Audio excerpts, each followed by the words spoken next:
Hello everyone, welcome back to my channel. This is your that female aspirant. आज हम बात करने वाले हैं अभी जो महिला सुपरवाइज़र एग्ज़ाम हुआ था उसके रिज़ल्ट के बारे में। मैंने भी वो एग्ज़ाम दिया था। जो लोग चैनल पे पहले से सब्सक्राइब किए हुए हैं उनको पता होगा कि मेरे 182 मार्क्स थे और मेरी कैटेगरी ईडब्ल्यूएस थी। और जो लोग नए आए हैं उनको मैं बता रही हूँ कि मैंने भी महिला सुपरवाइज़र का एग्ज़ाम दिया था और मैं आज आपको उसके अपने रिज़ल्ट के बारे में बताने वाली हूँ और उसके बाद रिज़ल्ट कैसा रहा और उसके अलावा हम आगे क्या प्लानिंग कर सकते हैं, क्या बैकअप ऑप्शंस हैं अभी जिनका नहीं हुआ है उनके लिए, और जिनका हो गया है उनके लिए आने वाली प्रोसेस कैसे रहने वाली है, इस सब के बारे में। ठीक है, तो हम वीडियो शुरू करते हैं। सबसे पहले कि मतलब एक क्वेश्चन बहुत ज़्यादा है मेरे में कमेंट आ रहा था कि मैंने मतलब ग्रुप में भी ऐसा डिस्कशन चल रहा था, कमेंट भी आ रहे थे कि मैंने रिज़ल्ट पे कोई वीडियो क्यों नहीं बनाया। तो उसका रीज़न ये है कि मेरे मार्क्स अच्छे थे तो मुझे बहुत ज़्यादा होप थी इस एग्ज़ाम से कि हो सकता है कि इतने टाइम का चला आ रहा मेरा जो स्ट्रगल है वो अब ख़त्म होने वाला है, कोई तो गवर्नमेंट जॉब मिल जाएगी। फिर उसके बाद मैं अपनी एमपीपीएससी की जो तैयारी कर रही हूँ उसको कंटिन्यू रखूँगी। सब ने उम्मीद रखी तो मैंने भी रखी, पर फिर आया रिज़ल्ट और क्या हुआ कि नहीं हुआ। 182 मार्क्स रॉ मार्क्स होने के बाद 183.75 प्रोपोर्शनेट मार्क्स होने के बाद 99.98 परसेंटाइल होने के बाद भी सिलेक्शन नहीं हुआ। अब सिलेक्शन के लिए किसी को ब्लेम करना नहीं करना वो सब तो सेकेंडरी है। पहले तो जिस दिन रिज़ल्ट आता है और आपका नहीं होता है तो आप सबको पता है कि आपको कैसा लगता है, स्पेशली तब जब आप बहुत मार्जिन से फेल हो जाते हैं। तो मेरे साथ ऐसा कंटिन्यूस बहुत लंबे टाइम पीरियड से हो रहा है, शायद पिछले 2 साल से, कि मैं ऑलमोस्ट 20-30 एग्ज़ाम दे चुकी हूँ और ऑलमोस्ट हर एग्ज़ाम का रिज़ल्ट सेम रहता है। कहीं पे 0.1 से, कहीं पे 0.2 से, कहीं पे 1 नंबर से, कहीं पे 2 नंबर से। पीएससी का प्री भी कई बार ऐसा हुआ है कि 1-2 नंबर से रुक गया है, मेंस 2 नंबर से रुक गया है।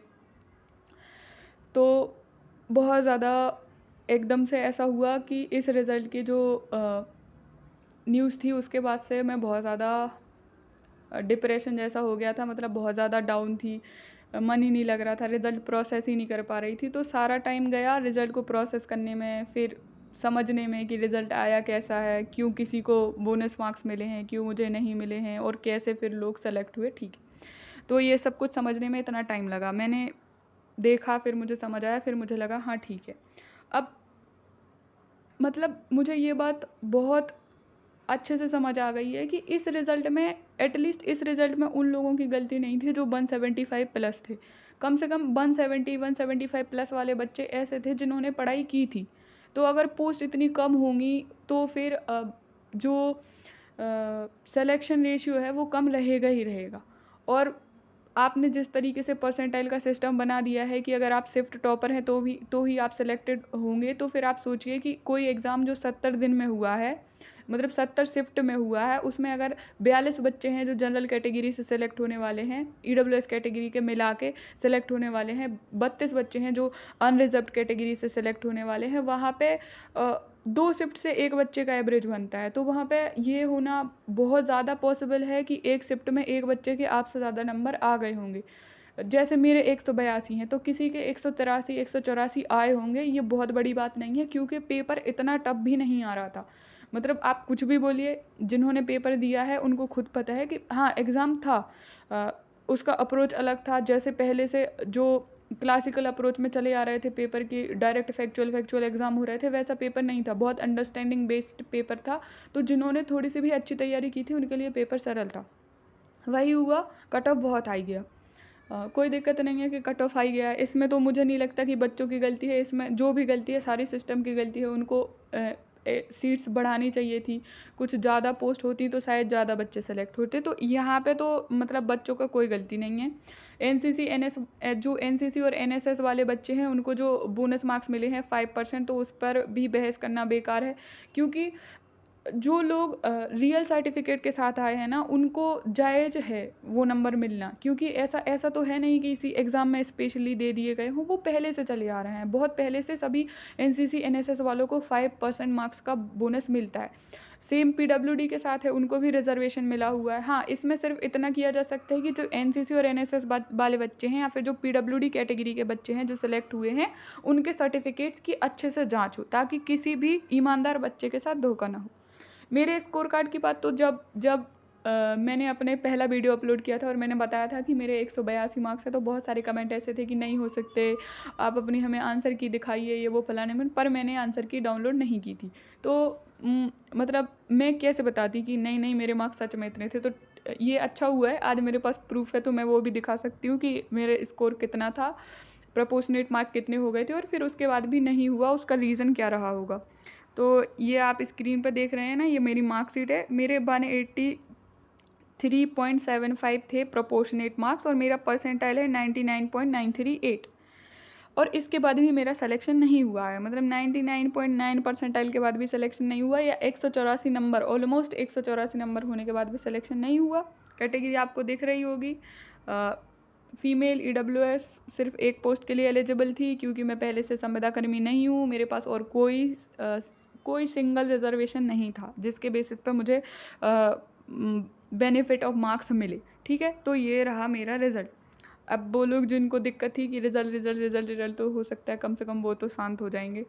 ठीक है, आगे बात करते हैं कि अब आगे क्या। देखो, अभी जो रिज़ल्ट आया ना, ये फाइनल है। इसके अलावा कोई सेकंड लिस्ट नहीं आने वाली है, कोई थर्ड लिस्ट नहीं आने वाली है, कोई वेटिंग लिस्ट नहीं आने वाली है। उन्होंने वेटिंग लिस्ट निकाली हुई है साथ में, तो जो बच्चे सीट छोड़ेंगे उन्होंने 5 या 10% जितना भी वेटिंग अलॉट किया है उस हिसाब से बाकी बच्चों को सीट मिल जाएंगी। तो इस सुपरवाइज़र के एग्ज़ाम से अब कोई भी उम्मीद रखना बेवकूफ़ी है। सुन रहे हैं ऐसा कि सेकंड लिस्ट आ सकती है, या RTI लगा रहे हैं, प्रोटेस्ट चल रहा है तो पोस्ट बढ़ रही है, ऐसा कुछ नहीं होगा। जब रिज़ल्ट नहीं आया था, जब एग्ज़ाम हुआ नहीं था, तब आपने इतना प्रोटेस्ट किया, तब लोगों ने इतना ज़्यादा ऑनलाइन प्रोटेस्ट किया, सब किया, पर उसके बाद भी कुछ नहीं हुआ, एक सिंगल पोस्ट नहीं बढ़ी। आप CM सर के यहाँ ज्ञापन देने जाओ या PM सर के यहाँ ज्ञापन देने जाओ, अगर पोस्ट नहीं है तो पोस्ट नहीं बढ़ेंगी। और ये बहुत सिंपल है। और रिज़ल्ट आने के बाद आपने कभी भी किसी भी एग्ज़ाम में नहीं सुना होगा कि कहीं भी पोस्ट बढ़ी, तो यहाँ पे भी ऐसा कोई लॉजिक है ही नहीं कि पोस्ट बढ़ेंगी। आपके पास इससे भी बेटर ऑप्शन ये है कि आप अपने जो बैकअप ऑप्शंस हैं उनको देखें, आप इस चीज़ से ब्रेक लें। ठीक है, सुपरवाइज़र का एग्ज़ाम था, हो गया, वो पीछे छूट गया, अब आगे क्या करना है उस पर ध्यान दें। उन लोगों के लिए जिनका सिलेक्शन हो गया है, उनके लिए अभी ये है कि क्या वेरिफिकेशन शुरू हो गया है, तो अभी शुरू नहीं हुआ है, लेकिन गवर्नमेंट की पॉलिसी ऐसी है कि रिज़ल्ट के 3 महीने के भीतर जो ज्वाइनिंग प्रोसेस है वो हो जानी चाहिए। तो मेरे हिसाब से इस हफ्ते या नेक्स्ट वीक तक आपका जो वेरिफिकेशन प्रोसेस है वो स्टार्ट हो जाएगा। जैसे ही उसका कोई नोटिफिकेशन आता है, मैं आपको या तो यूट्यूब पे शॉर्ट्स के माध्यम से या फिर कोई वीडियो बना के अपडेट कर दूँगी। और जिनका सिलेक्शन नहीं हुआ है उनके लिए आगे क्या। देखो, जिनका सिलेक्शन नहीं हुआ है, तो पहले तो ये कि आपने तैयारी की थी, आपकी तैयारी है तो वो वेस्ट नहीं जाएगी। बहुत ज़्यादा चांसेस हैं कि इस ईयर के लास्ट में या फिर नेक्स्ट ईयर के शुरू में दोबारा से सुपरवाइज़र की वैकेंसी आएगी। और उसके लिए आप क्या कर सकते हैं, आपने जो अभी प्रेशर बना के रखा है उसको कंटिन्यूस करके रखना है। बस ये प्रेशर बना रहना चाहिए ताकि पोस्ट आएँ। और मतलब 90% चांस है कि पोस्ट आनी ही है। तो अगर ये प्रेशर ऐसे ही बना रहा तो कन्फर्म है कि पोस्ट आएंगी, तो जो आपकी अभी तैयारी है वो आपको वहाँ बेनिफिट दे देगी।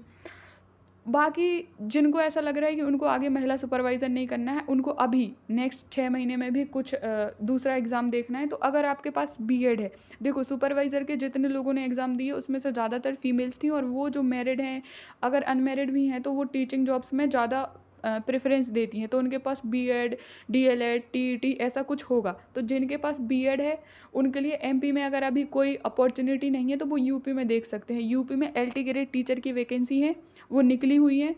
नंबर ऑफ़ वैकेंसी ज़्यादा है और सैलरी ज़्यादा है, पर्क्स ज़्यादा हैं, बहुत अच्छी प्रोफाइल है, तो आप वहाँ पे उसको एज अ बैकअप कंसिडर कर सकते हैं। सिलेबस भी ऑलमोस्ट सेम ही रहता है। उसके अलावा जिनके पास BEd नहीं है वो क्या कर सकते हैं, तो देखो जिनके पास BEd नहीं है, अगर उन्होंने DLED कर रखी है और उनका टेट क्वालिफाई है, तो वो देख सकते हैं वर्ग 3 की वैकेंसी।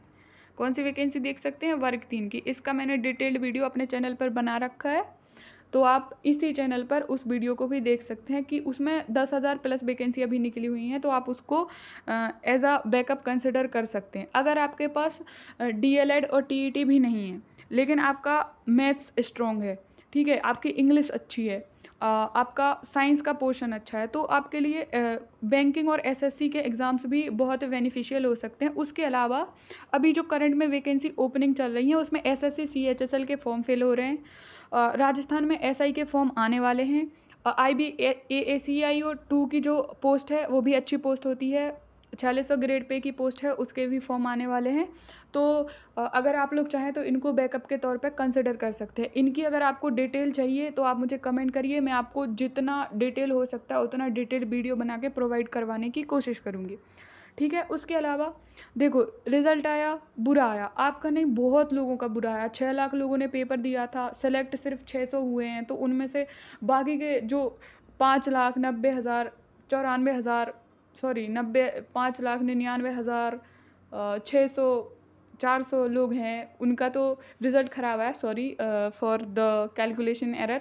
पर उन सब का भी तो रिज़ल्ट ख़राब आया है, तो उन सब के भी तो सुसाइडल थॉट्स आ रहे होंगे। पर एक सिर्फ़ एक एग्ज़ाम की वजह से आप सुसाइड कर लो, ये तो बहुत बड़ी नाइंसाफ़ी है अपनी ही लाइफ़ के साथ। मतलब एक एग्ज़ाम अपनी लाइफ़ से बड़ा नहीं हो सकता है, ना ही किसी एग्ज़ाम के मार्क्स अपनी लाइफ़ से बड़े हो सकते हैं। नहीं आए कोई बात नहीं, हम नेक्स्ट एग्ज़ाम में तैयारी करेंगे।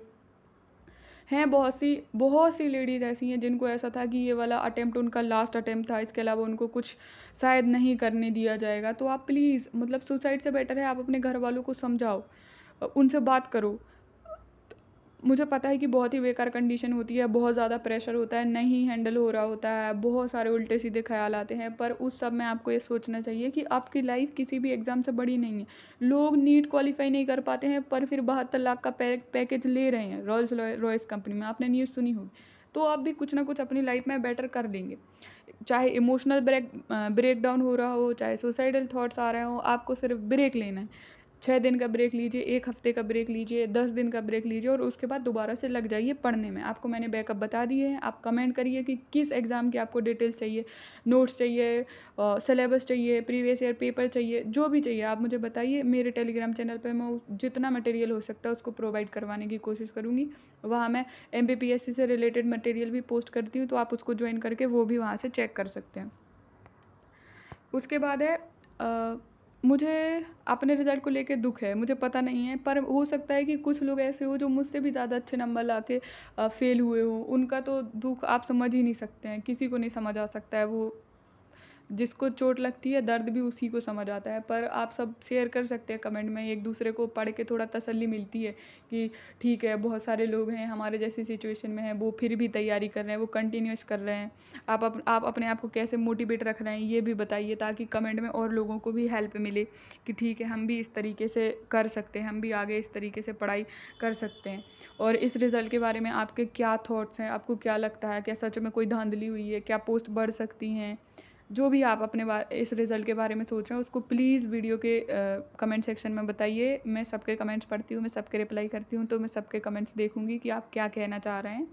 और चैनल पे अगर नए हैं तो चैनल को सब्सक्राइब कर लीजिए। मेरे व्यूज़ तो 90% व्यू नॉट सब्सक्राइब लोगों से आते हैं, तो प्लीज़ सब्सक्राइब कर लीजिए, चैनल को लाइक करिए, शेयर करिए और अपने सजेशंस बताइए। आपको जो भी लगता है कि मैं ये सुधार कर सकती हूँ वो बताइए, साथ में आपको जो भी हेल्प चाहिए आप वो भी बता सकते हैं। Thank you very much.